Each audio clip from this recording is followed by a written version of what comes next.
Physics power channel కి స్వాగతం.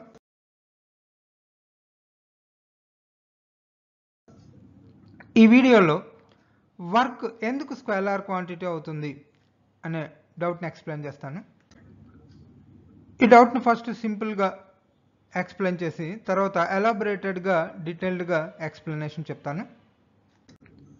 So work done అనేది స్కేలారా వెక్టారా అని మనం చెప్పాలి అంటే సో దీన్ని ఎక్స్ప్రెస్ చేసేటప్పుడు కంపల్సరీగా డైరెక్షన్ జనరల్గా ఏదైనా ఫిజికల్ క్వాంటిటీ అనేది స్కేలారా వెక్టారా అని మనం స్పెసిఫై చేయాల్సి వస్తే మనం డైరెక్షన్ కూడా కంపల్సరీగా ఇంక్లూడ్ చేసి చెప్పాలి. ఒక ఫిజికల్ క్వాంటిటీని ఎక్స్ప్రెస్ చేసేటప్పుడు లేదా అనలైజ్ చేసేటప్పుడు అంటే అవి వెక్టార్ క్వాంటిటీస్ అవుతాయి. డైరెక్షన్ అనేది చెప్పాల్సిన అవసరం లేకుండా ఫిజికల్ క్వాంటిటీని మనం ఎక్స్ప్రెస్ చేయొచ్చు. అలాంటి ఫిజికల్ క్వాంటిటీస్ మనకి స్కేలార్ ఫిజికల్ క్వాంటిటీస్ అవుతాయి. ఇక్కడ వర్క్ డన్ అనేది స్కేలార్ అవుతుంది. ఎందుకంటే వర్క్ డన్ జరిగింది అని చెప్పేటప్పుడు మనం డైరెక్షన్ని స్పెసిఫై చేసి చెప్పాల్సిన అవసరం లేదు. సో ఏ డైరెక్షన్లో ఉన్నా సరే వర్క్ డన్ అనేది సేమ్ అవుతుంది. ఎందుకంటే ఇది dot product between force and displacement. So actually dot ప్రొడక్ట్ని కూడా స్కేలార్ ప్రొడక్ట్ అని చెప్పేసి అంటారు. ఎందుకంటే సో రిజల్టెంట్ అనేది స్కేలార్ వస్తుంది కాబట్టి. సో నేను చెప్పింది మళ్ళీ ఒకసారి సింబల్స్తో. సో ఫోర్స్ ఒక వెక్టర్, డిస్ప్లేస్మెంట్ అనేది ఒక వెక్టర్. ఈ రెండిటి యొక్క డాట్ ప్రొడక్టే మనకి వర్క్ డన్. ఎందుకంటే రిజల్టెంట్ ఒక స్కేలార్ వస్తుంది కాబట్టి దీన్ని స్కేలార్ ప్రొడక్ట్ అని కూడా మనం చెప్తాం.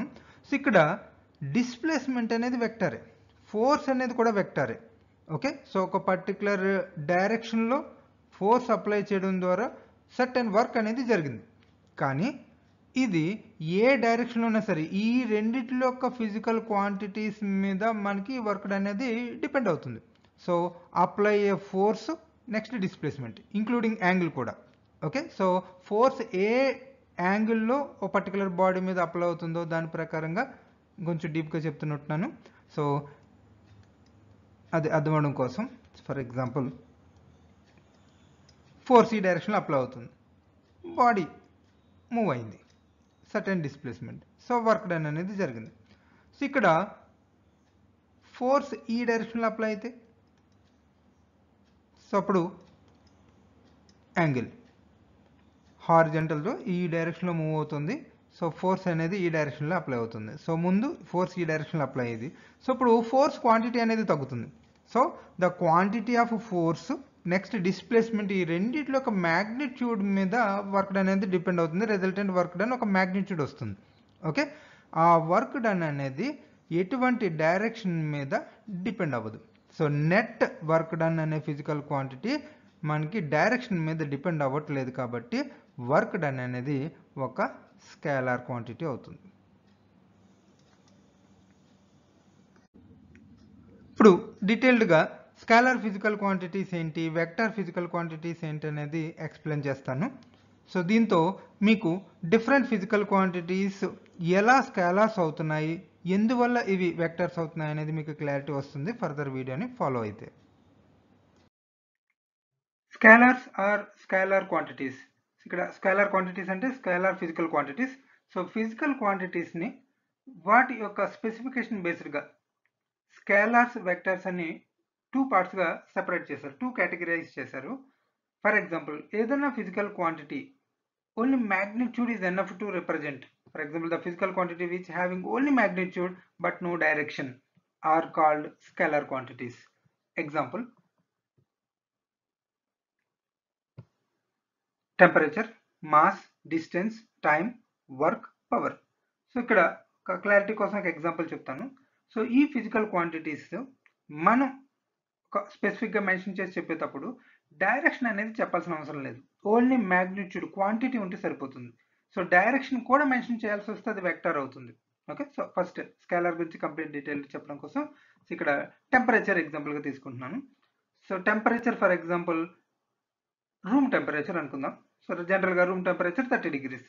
So towards east direction room temperature 30 degrees, towards north room temperature 30 degrees అని చెప్పాల్సిన అవసరం లేదు. సో 30 degrees అని చెప్తే సరిపోతుంది.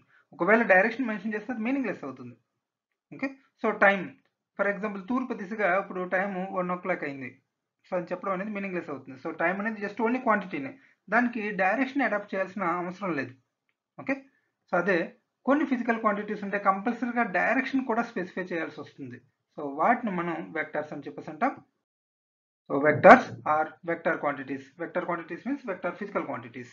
So physical quantities either scalar గా కానీ వెక్టర్ గా కానీ క్లాసిఫై చేశారు. సో ఇంకొక టైప్ ఉంది టెన్సర్, అది మనకి సిలబస్ లో లేదు. సో మన సిలబస్ పాయింట్ ఆఫ్ వ్యూలో స్కేలార్ వెక్టర్ మాత్రమే. సో వెక్టర్ అనేది ఏంటంటే the physical quantities which have magnitude and directions are called vector quantities. ఇక్కడ కంపల్సరీగా మ్యాగ్నిట్యూడ్ తో పాటు డైరెక్షన్ కూడా స్పెసిఫై చేసి చెప్పాల్సి వస్తుంది. సో ఎగ్జాంపుల్ చూస్తే మీకు అర్థమైపోతుంది. For example displacement. డిస్ప్లేస్మెంట్ అంటే shortest distance between the 2 points, అది స్ట్రైట్ లైన్ అవుతుంది, అంటే దానికి కంపల్సరీగా డైరెక్షన్ ఉంటుంది. Velocity, for example A vehicle travelling in with a velocity for example 40 km/h, A direction చెప్పాల్సి వస్తుంది.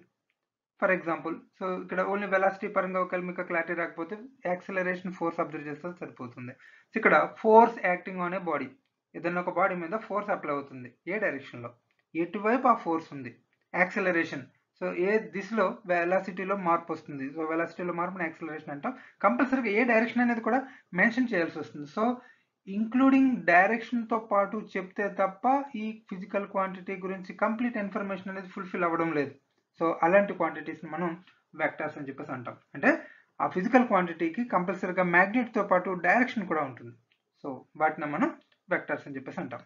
ఇక్కడ జస్ట్ ఫ్యూ ఎగ్జాంపుల్స్ చెప్పాను, మిగతా మీరు నెంబర్ ఆఫ్ అనలైజ్ చేయొచ్చు. So angular velocity, angular acceleration, so on torque. Next వీడియోలో కలుసుకుందాం. Thank you. జై హింద్.